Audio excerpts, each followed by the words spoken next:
আসসালামু আলাইকুম। নতুন আরেকটি ভিডিওতে আপনাদের সবাইকে স্বাগত জানাচ্ছি। ফেসবুকে ইদানিং একটি ট্রেন্ডিং ভিডিও চলছে বোতল কেটে রেশমি চুড়ি তৈরি করা। এত সুন্দর সুন্দর রেশমি চুড়ি তৈরি করছি সবাই, তার জন্য আমিও তৈরি করতে বসে পড়েছি। তবে এবার কাজটা ভালো হয়েছে না খারাপ হয়েছে সেটা নিয়ে আমার কোনো মাথা ব্যথাই নাই। এই কাজটা আমাকে আমার শখের বেটার প্রতি ভালোবাসা চোখে আঙ্গুল দেওয়া দেখাই দিছে। বোতল কেটে রেশমি চুড়ি তৈরি করার আগে মনটা ভালো থাকলেও পরে অনেক বেশি খারাপ হয়ে গিয়েছে, কিন্তু এই কাজটা হওয়ার পরে আমার মন অনেক বেশি ভালো হয়ে গেছে। রেশমি চুড়ি তৈরি করার জন্য এখানে আমি একটা প্লাস্টিকের বোতল নিয়েছি আর উপরের কাগজটা আমি খুলে নেব।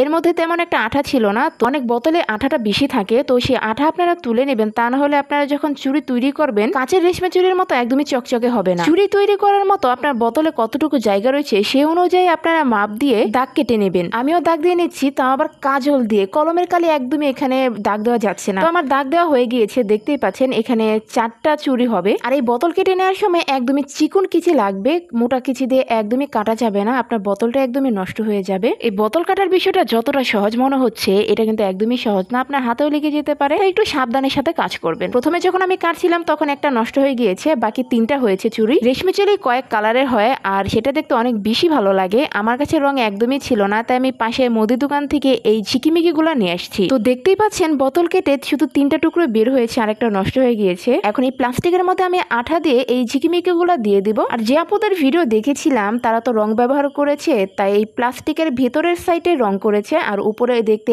একদমই রেশমি চুড়ির মতো হয়েছে। প্রথম চুড়িটার ভিতরের দিকে আমি এই আঠা দিয়ে ঝিকিমিকি দিয়ে দিয়েছিলাম, সেটা দেখতে একদমই বাজে লাগছিল, মনে হচ্ছিল না যে এর ভিতরে কিছু দেওয়া হয়েছে।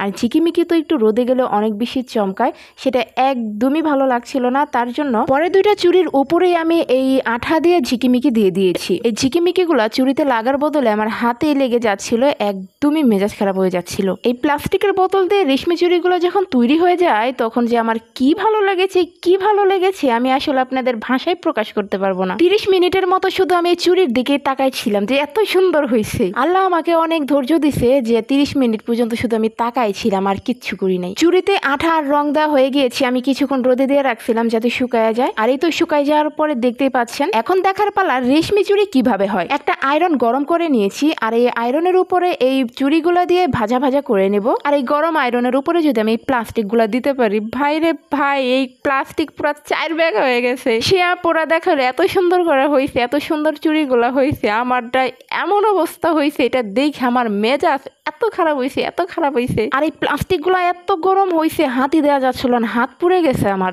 আর এই যে আমার শখের বেড়া, আপনার প্রতি আমার ভালোবাসাটা স্বীকার করেন, আপনার প্রতি আমার কি পরিমাণের ভালোবাসা আমার কাঁধেও কিন্তু সেটা দেখাই দিতেছে। আপনি যেখানেই থাকেন, যত দূরেই থাকেন, দ্রুতই চলে আইসেন। কি মনে করছেন এই 3টা বানাই আমার মেজাজ খারাপ হয়েছে?